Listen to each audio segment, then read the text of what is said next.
Okay, so we'll look at this one. Okay. Freeze and measure this one out. Okay. Ready? Present. Okay. ¿Listos? ¿Se oye? ¿Se oye? Bueno, tenemos un caso de drenaje de pseudoquiste con stent AXIOS, y lo más importante de tener esto con el stent es que lo va a hacer el creador del stent.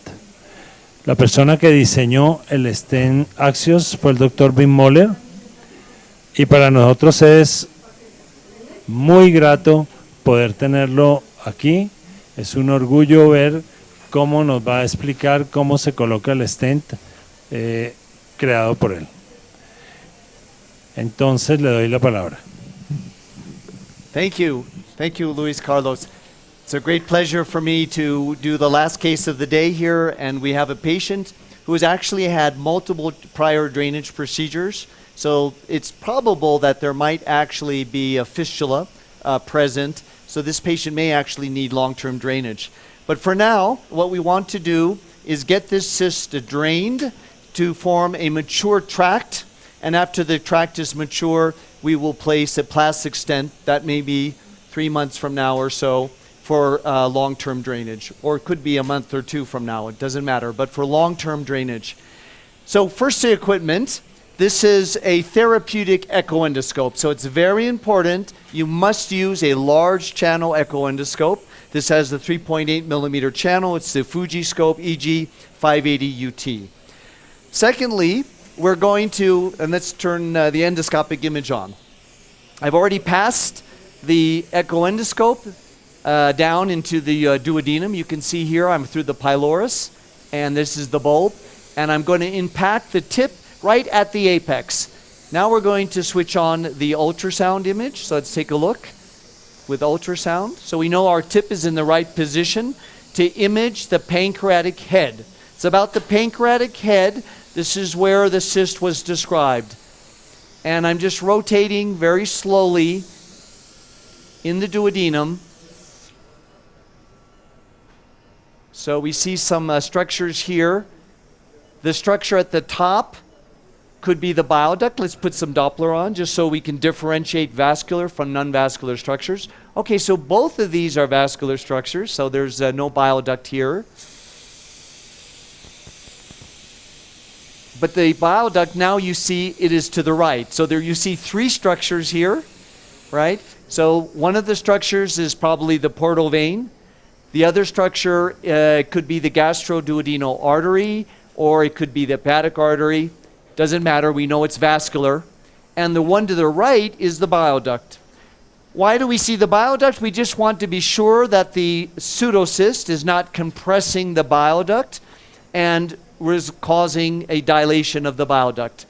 Good, so now I'm rotating again, and I'm going to slowly pull back, and you'll see in a moment, I believe you'll see here the pseudocyst coming. And make it a little bit brighter so we can see it better.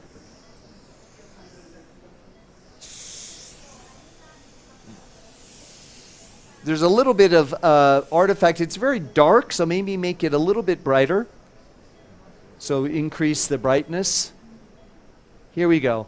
That's better. So what you can see is that there's some heterogeneity to the lumen of the cyst, and what that means is there's debris in there. But I don't see any layering of necroses.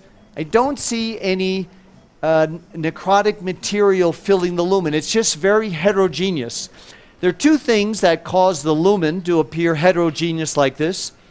Most often it's debris, but the other possibility is that there was bleeding into the cyst. We call that a chocolate cyst. So that's a possibility. But you see that there's very bright spots inside, so that indicates this is debris inside of it. Now, let's just be very, very careful, though. There's something in the differential, right? We're thinking this is pseudocyst. Could it be the gallbladder? Could it be and what we're looking at is sludge in the gallbladder. So we need to be very careful to evaluate the anatomy here. And by the way, where was the cyst located on the CT scan? Which part? Between body and head. Between the body and head. So this might actually be the gallbladder. All right, so we saw something big that looked first like it could be the pseudocyst, but it's important to always differentiate. Of course, both gallbladder and pseudocyst will not have a Doppler flow. So this could very well be the gallbladder. Okay, so now to differentiate the two, what we want to do is tease out the anatomy of the rest of the pancreas. So let me just pull back.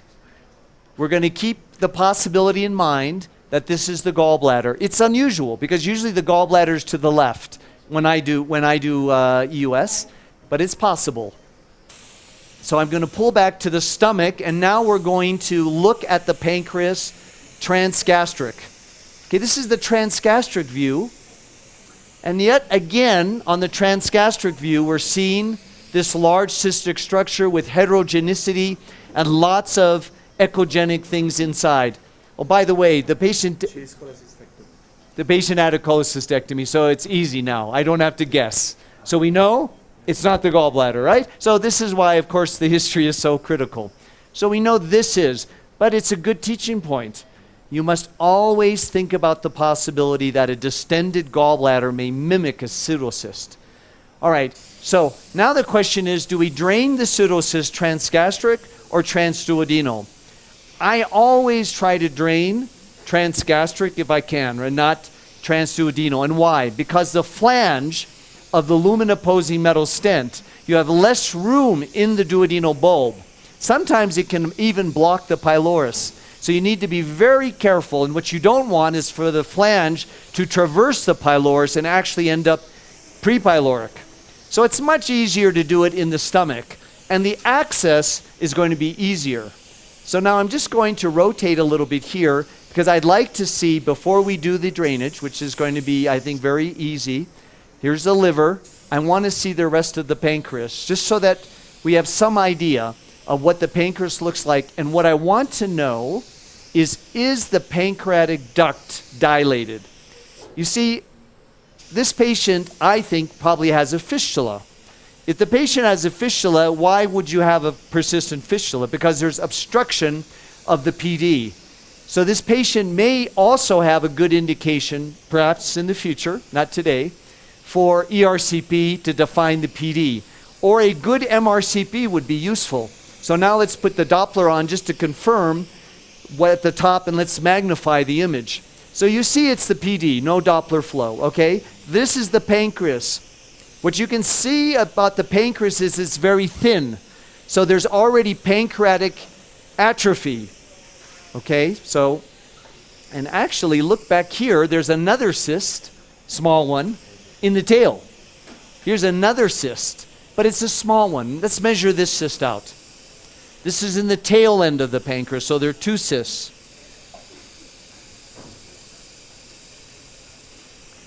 So I predict maybe 3 centimeters. Let's see.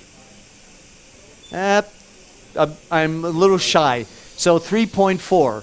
3.4. But this definitely is not a cyst that warrants drainage.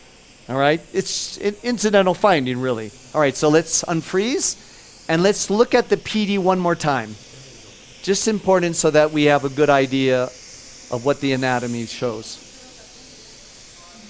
There's the PD in the neck. This is the pseudocyst again.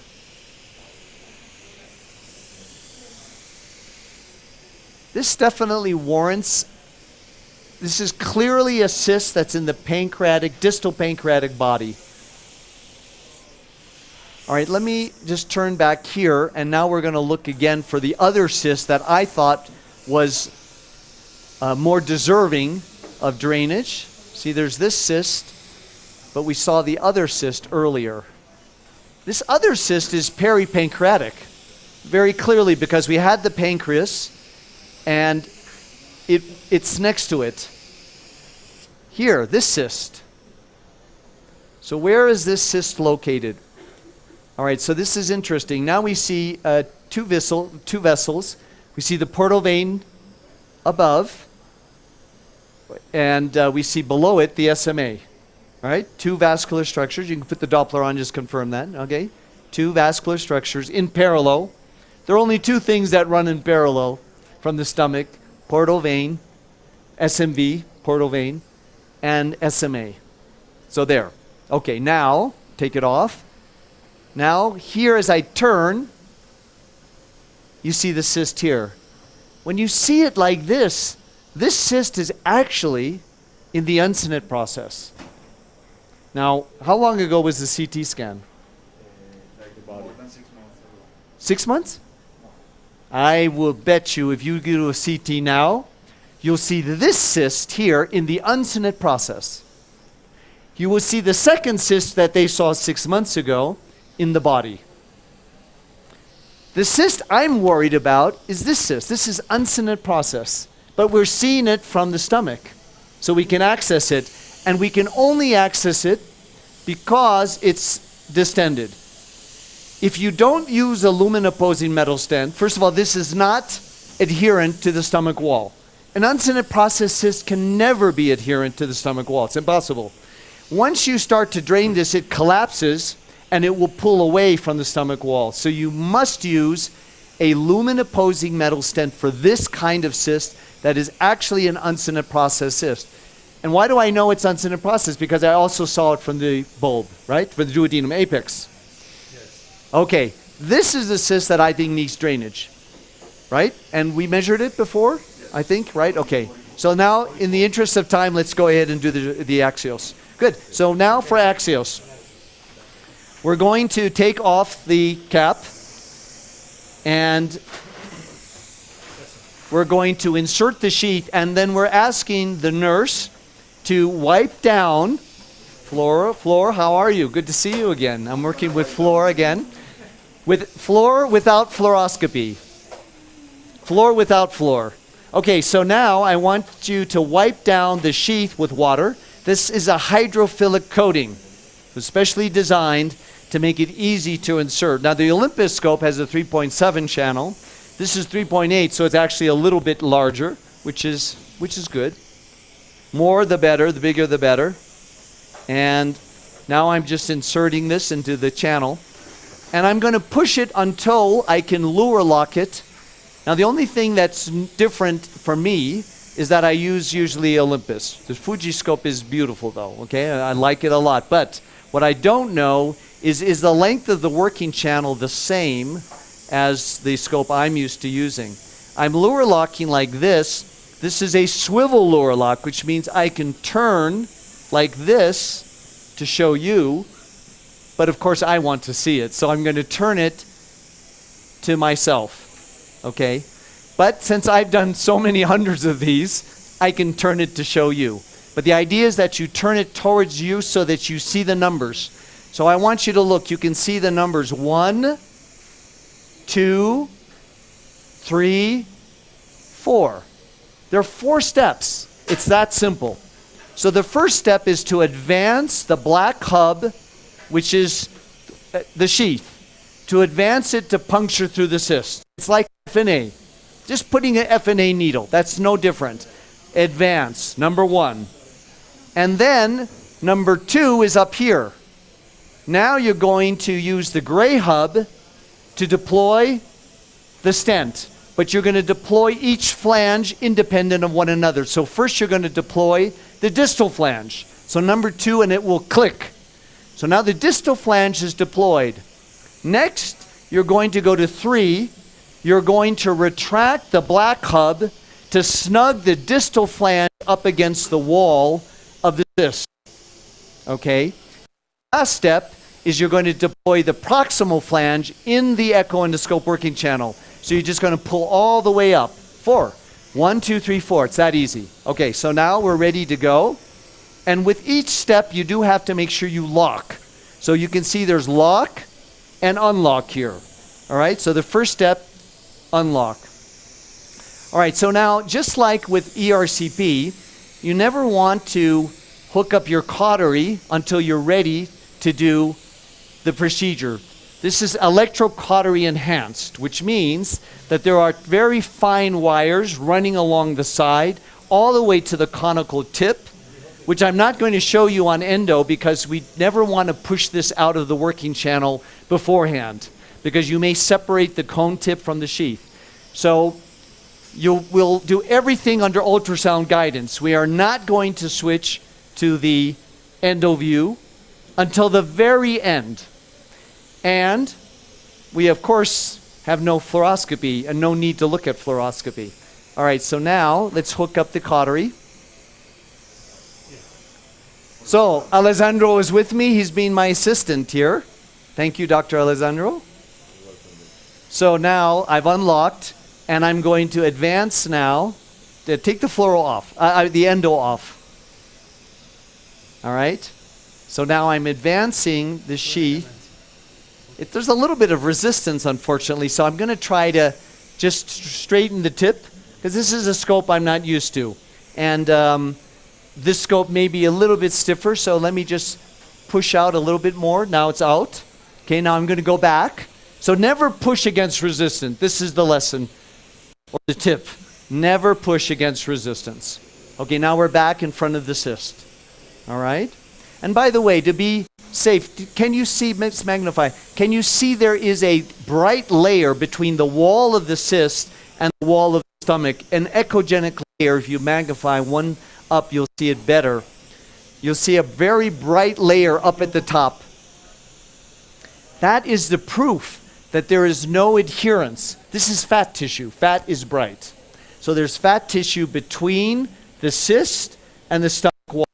If you use a FNA needle and put a guide wire, this cyst will start to leak out and it will separate from the wall. It will detach because it is not adherent. You see it. It's obvious. And we know this from the anatomy, right? It's an uncinate cyst. Okay, so decrease the mag one more time, and I'll stop talking and get the procedure done. There you see the tenting of the tip against the cyst wall. See the tenting up there? Yeah, right there. Okay, good. Now we're going to use pure cutting current to get in. That's very important because you don't want coagulation. You want to be able to go in like a surgeon's knife and just slice right through. All right, so I'm ready to go. It's the yellow pedal. And I'm going to hold my position like this. Okay, now I should be in, but I'm going to look to see if I've captured the plane.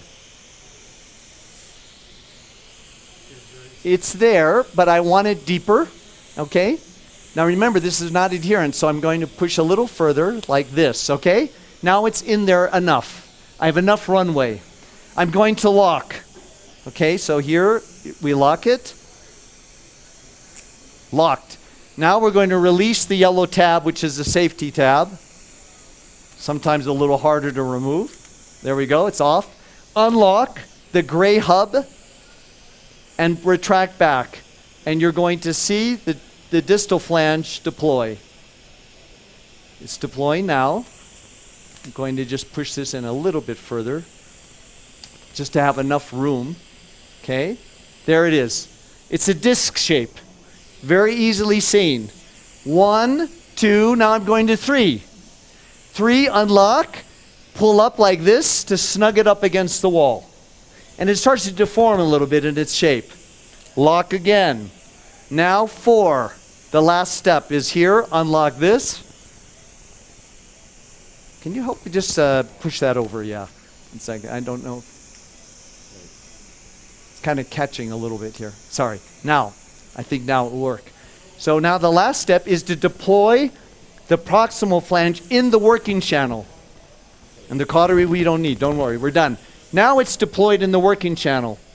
All right, now I'm going to switch to the endoscopic view. Now is the time to switch to the endoscopic view. Make it big. All right, so I'm going to make a little bit of a rotation like this. And I'm going to give gas, air, or CO2 really. And I'm going to push out the stent. And you see it's out now, already pushed out. And look what's straining. Looks like pus to me, huh? Looks like pus. It's draining beautifully. Look at it flowing. Now, the only thing inside the lumen is the cable. And I'm going to pull this back. And now I can show you what the tip looks like, the nose cone. You'll see it in just a moment. And I'm pulling it back very slowly because I don't want to accidentally pull the stent out. Not that it's ever happened, but it's always good in medicine to be cautious. Because when you pull the nose cone out, it needs to be in the direction. So here it is. So look at that. You see the wire running along the side? This is what allows us to use pure cutting current with minimal coagulation to burn through very quickly. So this is the engineering genius of the electrocautery enhanced system. And it's tapered towards the tip like a bougie, and that wire, you can see it, it runs along the end, the very end in a circular way. So you're getting a high density of current being applied to a very small surface area. That's why you don't get the coagulation effect that you would get if you use a cystotome. So this is not a cystotome.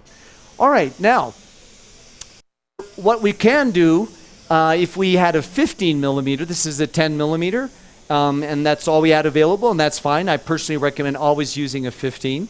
Then you can dilate up to a 15, and then you can go in with your endoscope, your gastroscope, and you can do a irrigation and clean everything out. Okay? What I'm going to do now is not go inside because we don't have a pediatric gastroscope, right? We don't have one. So we can't go inside for direct pseudocystoscopy, but let's dilate up the lumen because we saw there's pus. So we want to make sure, so I'm just going to take this off. We want to make sure that we have good drainage. And then the patient will come back 1 to 2 months, whatever you like, and you can pull out AXIOS and you can replace it with just one double pigtail, 4 centimeter, 3 or 4 centimeter long, 10 French stent. And that just stays in permanently. And that should take care of the problem because we know she has recurrence. And then you can decide whether it's worth doing the ERCP. But before doing that, I would get an MRCP. Can I have the balloon, please? And my cap for this, here. Whether to get a good MRCP to see whether there's a blockage of the PD. Because maybe by putting a PD stent in, that may actually also cure the problem. Right? The balloon, please. Do we have a balloon? So 8 to 10 CRE. Yeah, sorry. And this is optional, right? The balloon dilation, because you see it's draining. So it's not like it's not draining. You see it drain. Look. See it's draining very nicely. So we could, if you have a low budget, you could leave it and not balloon dilate. You don't have to. But if you balloon dilate, then it's really going to flow very fast. You can. It's draining very nicely, you see. So whatever you like. If you have a balloon, great. If not, yeah. Give me a 10. Then 10 is fine. Or biliary 8 to 10.